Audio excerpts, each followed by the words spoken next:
नमस्कार दोस्तों, एक बार फिर से मैं कृष्णा आपकी अपनी online class English by Krishna sir में स्वागत करता हूं। और आज इस क्लास में हम एक बहुत ही इंपॉर्टेंट कॉन्सेप्ट आपके साथ शेयर करने वाले हैं, जिसको पूरी तरह समझने के बाद आपको डेफिनेटली अपने इन एग्जाम्स में जो आप फेस करने वाले हैं अच्छा स्कोर करने में मदद मिलेगी। लेकिन आगे बढ़ने से पहले मैं आपसे एक गुजारिश करता हूं कि अगर ये चैनल और यहाँ के वीडियोज आपकी तैयारी में एक अच्छा रोल प्ले कर रहे हैं, आपको लगता है कि हाँ आपको एक अच्छी गाइडेंस मिल रही है और आपको कुछ ऐसी ट्रिक्स और टिप्स यहाँ से मिल रही हैं जो आपके लिए हेल्पफुल हैं, तो प्लीज पहले चैनल को आप सब्सक्राइब कर दीजिए और अपने उन दोस्तों को भी जरूर शेयर करिएगा जो बोर्ड एग्जाम की तैयारी कर रहे हैं। इससे उनको हेल्प तो होगी ही, एक अच्छे चैनल को प्रमोट करने में आपका सहयोग भी हो जाएगा।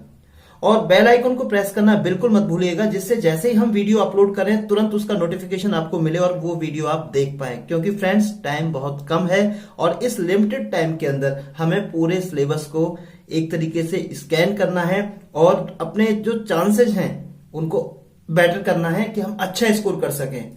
हर एक टॉपिक इंपॉर्टेंट होता है। बोर्ड एग्जाम इस तरीके से बनाया जाता है पेपर कि एक भी टॉपिक ऐसा नहीं छोड़ा जाता जिसमें से कुछ ना कुछ क्वेश्चन पिक ना किए जाए। मार्क्स वेट जरूर कम ज्यादा हो सकता है, लेकिन पूरे सिलेबस में से एक बार गुजरना बहुत जरूरी है अगर आप ये चाहते हैं कि आपके मार्क्स अच्छे आए।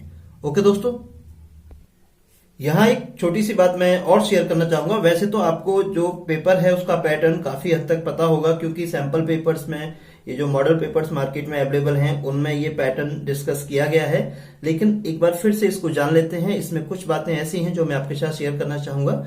जो पैटर्न है, जो स्कीम है बोर्ड की इंग्लिश पेपर के लिए, वो कुछ इस तरीके से है। सेक्शन ए आपका रीडिंग के लिए है, जिसके लिए 15 मार्क्स अलॉट किए गए हैं।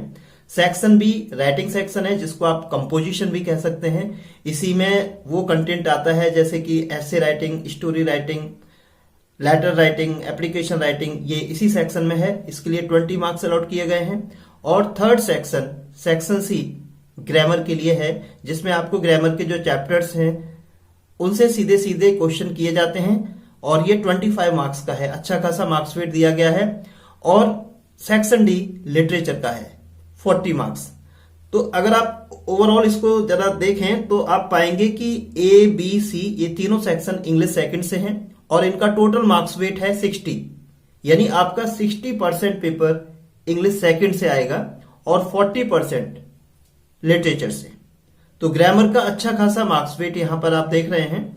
तो मैं एक बात जो आपसे कहना चाहता हूं कि जब भी आप कोई भी क्वेश्चन सॉल्व कर रहे होते हैं अपने पेपर के अंदर, चाहे वो किसी भी सेक्शन से हो, उस क्वेश्चन पर जो आप टाइम देते हो उसको सॉल्व करने में, क्योंकि कई बार क्या होता है कि किसी किसी क्वेश्चन में हम सोचने में बहुत टाइम लगाते हैं। जैसे राइटिंग सेक्शन वाले क्वेश्चन हुए, वो इस तरह के क्वेश्चन होते हैं कि आपको पहले सोचना होता है फिर आप उसे स्टेप बाय स्टेप लिखते हैं। जैसे ऐसे राइटिंग है, लेटर राइटिंग है। तो इस तरह के जो क्वेश्चंस होते हैं जो लॉन्ग नेचर के होते हैं, तो वहां मुझे ये सजेशन देना है कि ऐसे किसी भी क्वेश्चन पर जब आप हों तो आप ये जरूर ध्यान रखें कि उसका मार्क्स वेट क्या है, और क्वेश्चन पर जो आप टाइम दे रहे हो उस पर टाइम वेट भी उसके मार्क्स वेट के अकॉर्डिंग दिया जाना चाहिए। कई बार क्या होता है, 1 या 2 नंबर का क्वेश्चन होता है और वो हमें नहीं आ रहा है और हम उस पर सोचने में इतना टाइम लगा देते हैं कि उसकी वजह से लास्ट में शॉर्टेज ऑफ टाइम की प्रॉब्लम आ जाती है। जैसे मान लीजिए एंटोनिम है, यानी अपोजिट वर्ड। ये इस टाइप के क्वेश्चन होते हैं, अगर होने होते हैं तो 1 सेकंड के अंदर हो जाते हैं और नहीं ध्यान आते तो ये पूरा 1 घंटे तक आप बैठे हैं तो भी आपको ध्यान नहीं आएगा। तो इस तरह के क्वेश्चन पर टू मच टाइम वेस्ट नहीं करना चाहिए। 1-2 मिनट के अंदर हो जाता है, ओके। लॉन्ग क्वेश्चंस के लिए, क्योंकि थिंकिंग प्रोसेस के लिए ज्यादा टाइम चाहिए, अपने सेंटेंसेस को प्ले करने के लिए ज्यादा टाइम चाहिए। ऐसे आप जितना लेंथ रखेंगे उतना बेटर है, क्योंकि नॉर्मली हम शॉर्ट कर देते हैं ऐसे को, क्योंकि हम थोड़ा राइटिंग सेक्शन में ज्यादातर स्टूडेंट वीक होते हैं तो वहां पर टाइम ज्यादा चाहिए आपको। तो इस चीज का ध्यान रखें, जब कभी किसी क्वेश्चन पर आप टाइम दें तो ये ध्यान रखें उसका मार्क्स वेट क्या है। जिस क्वेश्चन का मार्क्स वेट ज्यादा है उस पर ज्यादा टाइम देना है, और जहां मार्क्स वेट कम है, यानी क्वेश्चन 1 या 2 मार्क्स का है, तो उसको ऑन द स्पॉट जज करें। हो रहा है तो ठीक है, नहीं हो रहा तो आगे वाले क्वेश्चन पे अपना फोकस करें। जब आप पूरा पेपर कर लेते हैं तो दोबारा से आप उस क्वेश्चन पर लौट सकते हैं जिस क्वेश्चन को आपने स्किप किया था। तो ये चीज विशेष ध्यान रखें। मैं फिर से आपको बता दूं, मार्क्स वेट के हिसाब से टाइम वेट देना चाहिए। जहां वहां वेटेज ज्यादा है मार्क्स का, वहां आपको टाइम थोड़ा ज्यादा देना है। जहां मार्क्स वेट कम है उससे कम टाइम के अंदर ही आपको सॉर्ट आउट करना है। होता है तो ठीक, नहीं तो आगे बढ़ो। बहुत सारे स्टूडेंट कभी कभी 1 या 2 नंबर के क्वेश्चन पर इतना टाइम दे देते हैं जितना टाइम उनको 5 या 10 मार्क्स के क्वेश्चन पर देना चाहिए। बाद में कुछ ऐसे वेरी शॉर्ट क्वेश्चन वो छोड़ देते हैं, शॉर्टेज ऑफ टाइम की कमी उनके सामने आती है, और ये चीज उनकी अपनी पैदा की हुई होती है। टाइम कम नहीं होता, टाइम बहुत कैलकुलेटेड तरीके से दिया जाता है। अगर आप थोड़े सिस्टमेटिक तरीके से अपना पेपर सॉल्व करेंगे तो आपको टाइम की कमी बिल्कुल नहीं आएगी। लास्ट के 20 मिनट कम से कम आप रखें कि 3 रिवीजन आप कम से कम कर सकें। मैंने वो 3 रिवीजन का आपको एक सिस्टम भी बताया था। रिवीजन कितने करने हैं आपको? 3। एस रिवीजन यानी स्पेलिंग रिवीजन, आपको चेक करनी है अपने आंसर्स में जो स्पेलिंग है वो गलत तो नहीं है। और कई बार आपको जिन स्पेलिंग्स में प्रॉब्लम होती है वो आपके क्वेश्चन पेपर में मिल जाती हैं। इस बात को मैंने पहले भी हाईलाइट किया था और एक बार फिर से बता रहा हूं कि कुछ क्वेश्चंस कि मैं आने वाले टफ वर्ड्स यानी उनके आंसर में आने वाले टफ वर्ड्स आपको क्वेश्चन पेपर से ही मिल जाते हैं, आप डीपली देखें। Revision number 2, P revision. P means punctuation. Punctuation का मतलब है capital, small, full stop, question mark, inverted comma, ये सारी चीजें भी मैटर करती हैं क्योंकि ये पेपर इंग्लिश ग्रामर का है और पंक्चुएशन एक इंपॉर्टेंट चैप्टर है इंग्लिश ग्रामर का। तो अगर कहीं आप कैपिटल को स्मॉल करते हैं, स्मॉल को कैपिटलाइज कर देते हैं, आप कहीं क्वेश्चन मार्क रिक्वायर्ड है वहां पे क्वेश्चन मार्क नहीं लगाया, फुल स्टॉप पर फुल स्टॉप नहीं लगाया, तो ये सारी चीजें कहीं ना कहीं आपके मार्क्स को कम करती हैं। तो एस रिवीजन, पी रिवीजन यानी कि पंक्चुएशन। और नंबर 3 है जी revision, G for grammar. G for grammar, तो ग्रामर में आप खास तौर से ध्यान दें वर्ब्स पर कि आपने सही वर्ब इस्तेमाल की हैं या नहीं। तो ये 3 रिवीजन कम से कम आपको लास्ट के 20 मिनट्स में करने हैं, तब आपको अपनी आंसर कॉपी सबमिट करनी है।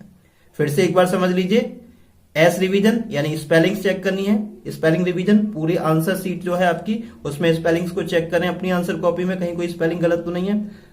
पी रिवीजन यानी पंक्चुएशन चेक करना है। लेटर एप्लीकेशन में खास तौर पर आप देखें कहां कैपिटल लिया है, कहां स्मॉल लिया है, क्वेश्चन मार्क, फुल स्टॉप, ये सब चीजें फॉर्मेट सही से फॉलो किया है या नहीं। और थर्ड जी रिवीजन, ग्रामर यानी जो सेंटेंसेज आपने दिए हैं उनको एक बार चेक करें कहीं उसमें ग्रामेटिकल मिस्टेक तो नहीं है। और सबसे ज्यादा इंपॉर्टेंट है वर्ब, आपने सही से वर्ब को यूज किया है या नहीं। तो इन पॉइंट्स का आपको जरूर ध्यान रखना है। अननेसेसरी टाइम किसी क्वेश्चन पर नहीं देना है, जिससे कि जरूरी क्वेश्चन पर जिसका मार्क्स वेट ज्यादा है आपको टाइम की कमी ना हो। ओके दोस्तों ये स्क्रीन पर आप देख पा रहे होंगे 1 अप्रैल। जी हाँ, यही वो दिन है जिस दिन हमारे 10th वाले स्टूडेंट इंग्लिश का पेपर फेस करेंगे। और दोस्तों आपके पास नेट 18 डेज हैं। जी हाँ, केवल 18 दिन आपके पास हैं और आपको अपना सिलेबस अच्छे से रिव्यू करना है, क्योंकि अगर आप थोड़ी मेहनत कर लेंगे, केवल 18 दिन की बात है, तो ये आज की मेहनत आपकी आने वाली लाइफ को बहुत अच्छा कर सकती है, बेटर कर सकती है। जो गलतियां हुई लेट इट गो, लेकिन अब जो टाइम है उसको सही से यूज करना है।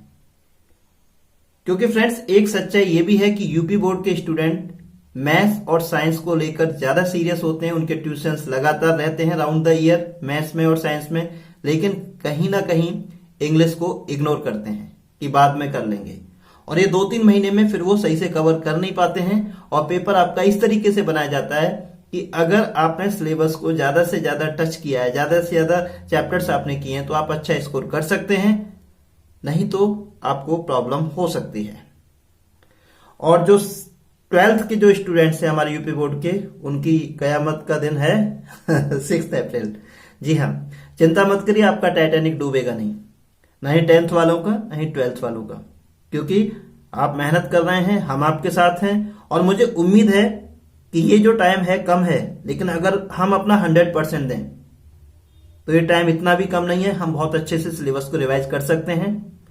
और 12th क्लास के लिए क्योंकि डेट 6 अप्रैल है तो आपके पास है 23 डेज, 23 दिन।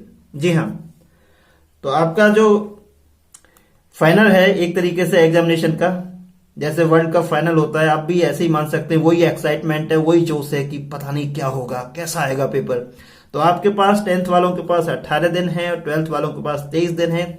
केवल ये 18-19 दिन आप मेहनत कर लीजिए, अपना 100% दे दीजिए, फिर देखना आप कितना सेटिस्फैक्शन फील करेंगे जब आप एग्जामिनेशन हॉल से निकलेंगे।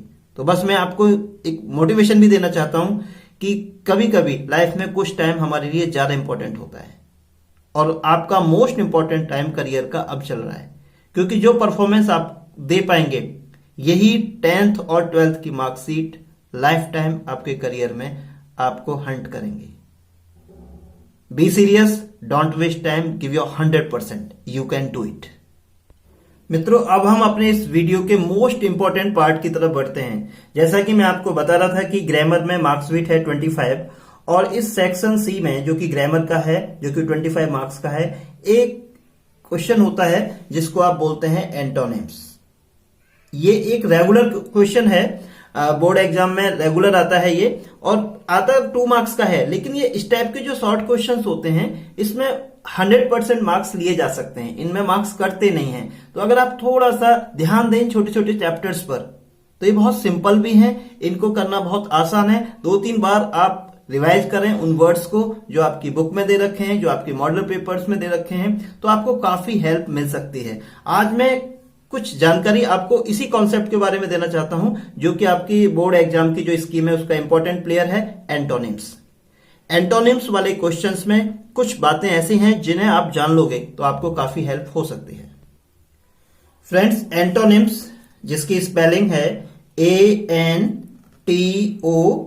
ANTONYMS, जिसको आप अपोजिट वर्ड्स भी बोल सकते हैं, OPPOSITE, अपोजिट वर्ड्स, एंटोनिम्स या अपोजिट वर्ड्स। तो मैं आपको यह बताना चाहता हूं कि अपोजिट वर्ड्स में एक तो कैटेगरी होती है जो नेचुरल अपोजिट होते हैं। अब ये नेचुरल अपोजिट वर्ड्स कौन से होते हैं? ये वो वर्ड्स होते हैं जिनमें हमें कुछ ऐड नहीं करना होता वर्ड की स्टार्टिंग में या उसके एंड में, वर्ड पूरी तरह से डिफरेंट होता है। जैसे हमने एक वर्ड लिया गुड, GOOD।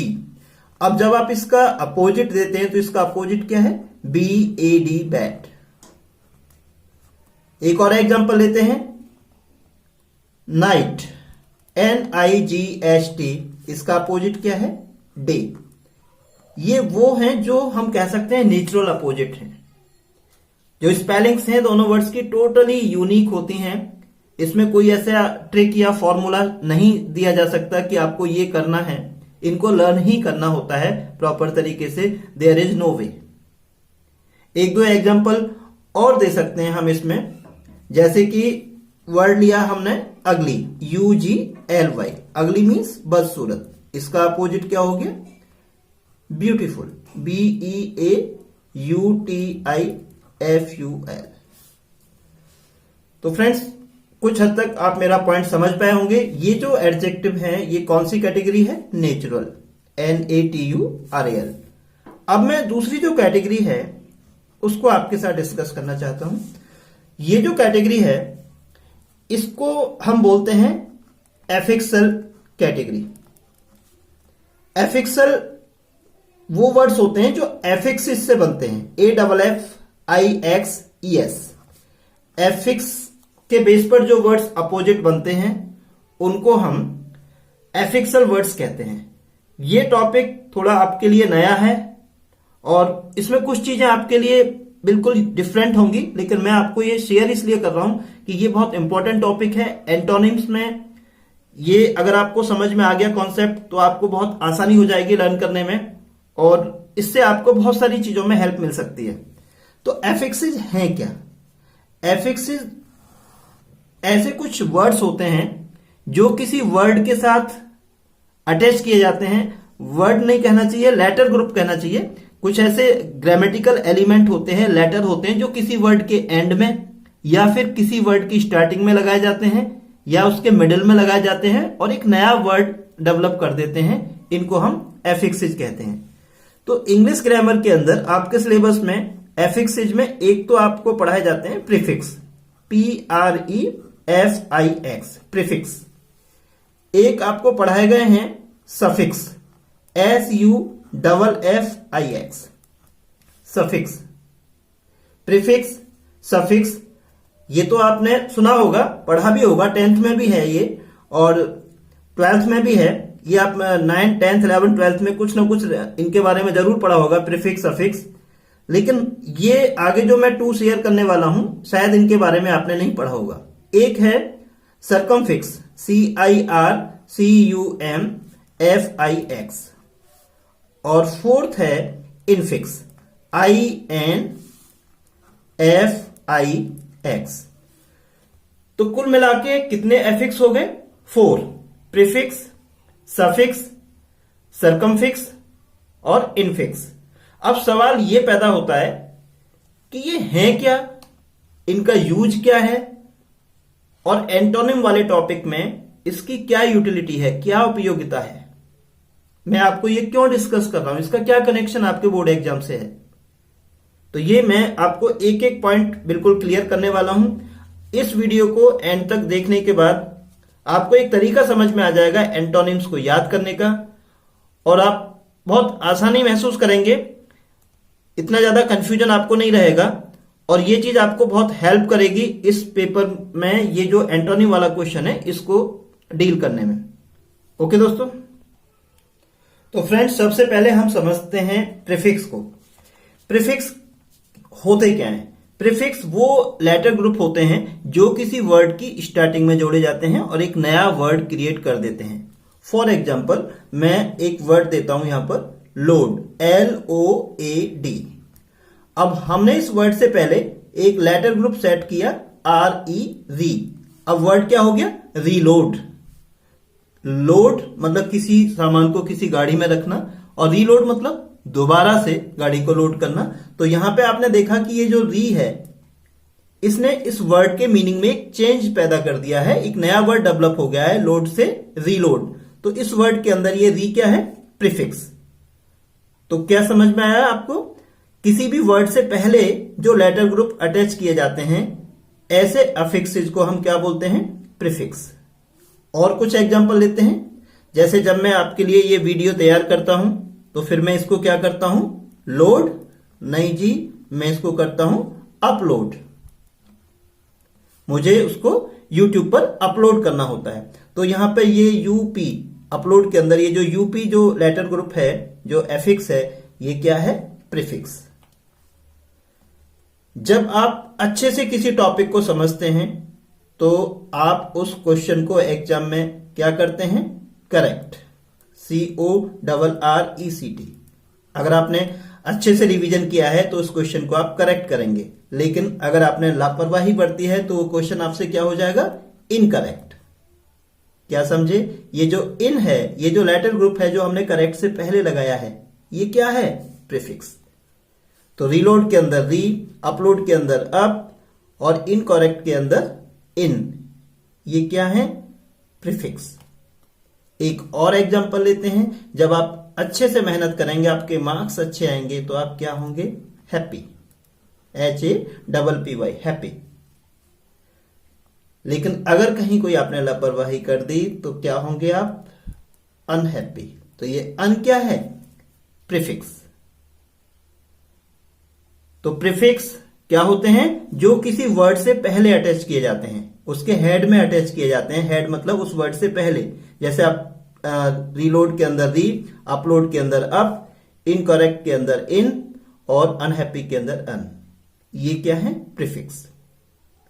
मैं उम्मीद करता हूं कि आपको ये प्रीफिक्स वाला कॉन्सेप्ट अच्छे से समझ में आ गया होगा। मैं ज्यादा एग्जांपल यहां इसलिए नहीं दे रहा दोस्तों, क्योंकि टाइम कम है और मैं वीडियो को अननेसेसरी ज्यादा लेंदी नहीं करना चाहता। 4 एग्जांपल से आपको ये कॉन्सेप्ट समझ में आ गया होगा कि प्रीफिक्स हैं क्या। यहां एक बात यह है इंपॉर्टेंट कि बहुत सारे एंटोनिम्स ऐसे आएंगे आपके सामने आपकी बुक में, जिनमें आप ध्यान देंगे कि प्रीफिक्स से ही वो वर्ड अपोजिट हो गया है। जैसे यहां पे करेक्ट का एंटोनिम क्या है? इनकरेक्ट।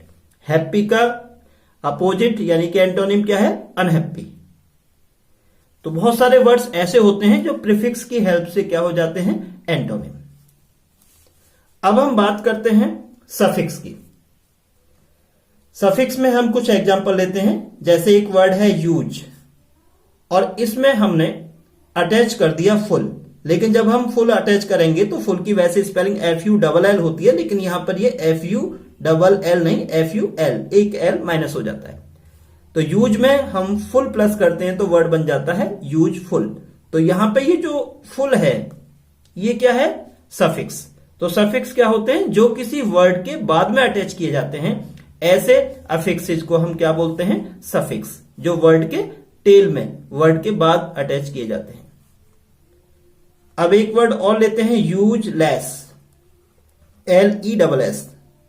तो यहां पे ये जो लेस है इसको हमने अटैच किया है यूज के बाद और वर्ड बन गया यूजलेस। यूजलेस मीन्स बेकार और यूजफुल मीन्स उपयोगी। अब ये दोनों वर्ड क्या हैं, एंटोनिम। तो आपने देखा कि बहुत सारे अपोजिट वर्ड्स यानी एंटोनिम्स ऐसे भी होते हैं जो किसकी हेल्प से बन जाते हैं, सफिक्स। सफिक्स की हेल्प से बहुत सारे वर्ड्स को अपोजिट किया जा सकता है। यूजफुल, यूजलेस, ये दोनों एक दूसरे के लिए क्या है, एंटोनिम, अपोजिट हैं, लेकिन दोनों का रूट सेम है, यूज। अपोजिट हुए हैं ये सफिक्स से। फुल लगा दिया और यहां पे लेस लगा दिया तो ये दोनों वर्ड्स क्या हो गए, एंटोनिम्स हो गए, अपोजिट हो गए एक दूसरे के लिए। ऐसे ही कुछ और एग्जांपल ले सकते हैं हम, केयरफुल। तो केयरफुल के अंदर फुल क्या है, सफिक्स। अब हमें इसका अपोजिट लेना है तो क्या करेंगे हम, केयरलेस। लेस सफिक्स है इसमें। अब ये दोनों वर्ड्स क्या हो गए, एंटोनिम हो गए, अपोजिट हो गए। तो ऐसे बहुत सारे वर्ड्स हैं जो सफिक्स की हेल्प से क्या हो जाते हैं, एंटोनिम हो जाते हैं। तो मैं उम्मीद करता हूं आपको सफिक्स वाला ये कॉन्सेप्ट बहुत अच्छे से समझ में आ गया होगा। तो स्टूडेंट्स, ये जो अपोजिट वर्ड्स होते हैं जिनका बेस या तो प्रीफिक्स होता है या सफिक्स होता है, इनको याद करना बहुत आसान होता है। इसलिए एक नई दृष्टि जरूरी है चीजों को समझने के लिए। पेपर आपका इतना टफ नहीं आता, लेकिन जब हम कोई भी चीज फर्स्ट टाइम करते हैं तो फर्स्ट टाइम फैक्टर रहता है, हल्का सा नर्वसनेस रहता है, ये स्वाभाविक है। लेकिन अगर आपकी तैयारी अच्छी है तो आप कॉन्फिडेंस के साथ अपने इस मैच को जीतेंगे और बहुत अच्छा स्कोर पाएंगे। बस जरूरत है कि जो टाइम है उसको सही से यूज करें, पुरानी गलतियों को ना दोहराएं और टाइम मैनेजमेंट का ध्यान रखें। तो प्रीफिक्स और सफिक्स, ये दोनों कॉन्सेप्ट आपको समझ में आ गए होंगे। फिर भी अगर कोई डाउट है तो कमेंट बॉक्स आपके लिए है, उसमें आप क्वेश्चन करिए। चैलेंज आपके, सॉल्यूशंस हमारे। आप जो भी क्वेश्चन करेंगे उसको रेस्पॉन्स जरूर किया जाएगा। फ्रेंड्स, अब हम थर्ड अफिक्स की तरफ चलते हैं, वो है इनफिक्स, जो शायद आपने नहीं पढ़ा हो इससे पहले, लेकिन एक बार इसको जानते हैं क्योंकि ये चीजें आपको आने वाले टाइम में बहुत हेल्प करेंगी और आपको एंटोनिम्स को लर्न करने में काफी हेल्पफुल हो सकती हैं। तो इनफिक्स क्या है, मैं उसका पहले कोई एग्जांपल देता हूं। CUPSFUL,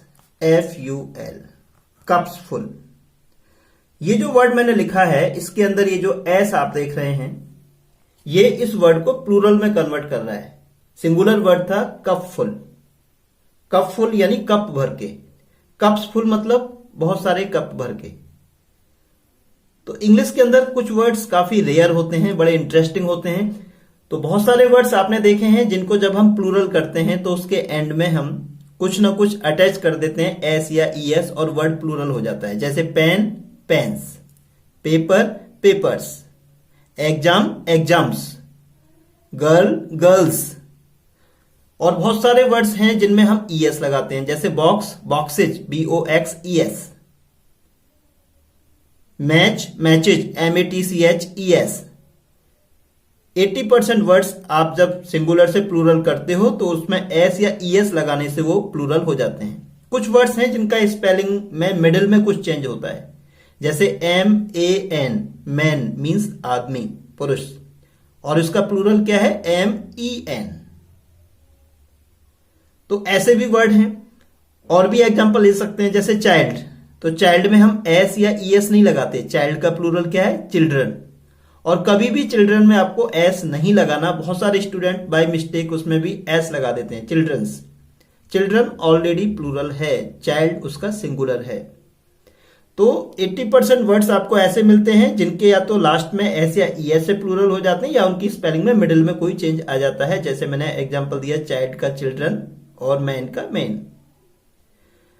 लेकिन कुछ वर्ड्स ऐसे हैं कि उनका प्लूरल करने के लिए एस हमें मिडिल में लगाना होता है, जैसे कप्स फुल।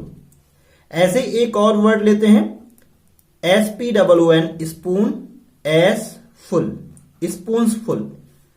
ये दोनों वर्ड्स प्लूरल हैं। सिंगुलर क्या होगा? Spoon full. हिंदी सेंस क्या है? चम्मच भर के। स्पून्स फुल, ये इसका प्लूरल हो गया। ऐसे ही एक वर्ड है पासर बाय, PASSER, लेकिन इसका प्लूरल करते हैं तो यहां एस लगाते हैं, पासर्स बाय। तो आप ये एस देख रहे हैं, ये हमने इसको प्लूरल करने के लिए लगाया है। तो बहुत सारे प्लूरल वर्ड्स ऐसे होते हैं जिनमें मिडल में एस लगाना होता है। जब हम किसी वर्ड के मिडल में कोई चीज अटैच करते हैं, कोई लेटर ग्रुप अटैच करते हैं, तो उसको क्या बोलते हैं? इनफिक्स। पासर बाय का मीनिंग क्या है? राहगीर। ओके, राह में चलते हुए आम लोगों को क्या बोलते हैं? Passers bye. ऐसा ही एक और एग्जांपल ले लेते हैं, mothers in law, MOTHER, mother in law. अगर हमें इसका प्लूरल करना है तो हमें यहां एस लगाना होगा। तो ये एस जो आप देख रहे हैं, cups full, spoons full, passers bye, mother's in law, तो आप देख रहे हैं प्लूरल करने के लिए हम टेल में कुछ नहीं कर रहे। मदर इन लॉज नहीं होगा, पासर बाइज नहीं होगा, स्पून फुल्स नहीं होगा, कप फुल्स नहीं होगा, cups full, spoons full, passers bye, mother's in law. तो ये जो एस हम अटैच कर रहे हैं, ये मिडिल में, ये क्या है? इनफिक्स। तो मदर्स इन लॉ किसका प्लूरल है? मदर इन लॉ का। मदर इन लॉ मतलब आपकी सासू मां। खैर अभी तो ये सासू मां वाला फैक्टर नहीं आया है लाइफ में, लेकिन फिर भी नॉलेज के लिए मां तो हैं। मदर्स इन लॉ बाद में आएंगी, जब आप अच्छे से मार्क्स लाएंगे, उसके बाद सर्विस, और उसके बाद महामुकाबला, शादी, और फिर लाइफ में एंट्री होगी मदर्स इन लॉ की। ओके, तो मदर्स इन लॉ, इनका जो मैस्कुलिन जेंडर होता है वो क्या है? Fathers in law. Father in law तो सिंगुलर हो गया, इसका प्लूरल करना है तो फादर्स इन लॉ।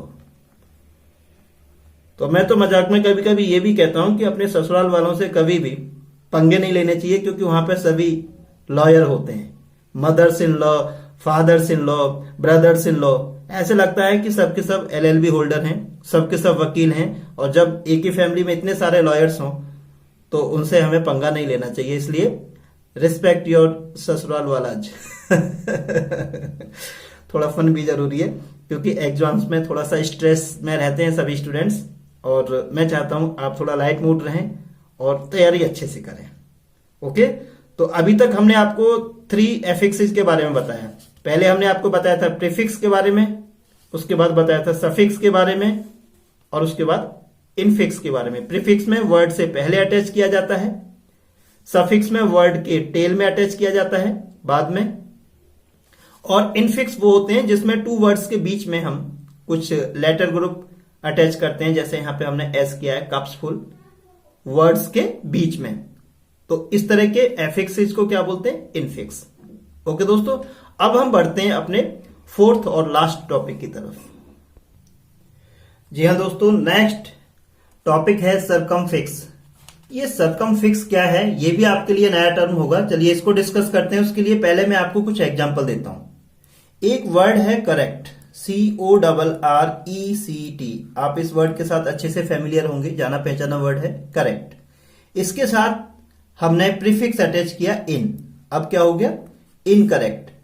अब प्रीफिक्स भी अटैच किया, अब हम इसके साथ एक सफिक्स भी अटैच करते हैं, और वो हमने अटैच किया नेस, NESS। तो वर्ड क्या बन गया? इनकरेक्टनेस। तो करेक्ट हमारा रूट वर्ड था, उससे पहले हमने इन लिया, वर्ड से पहले इन लिया, और वर्ड के बाद हमने नेस लिया।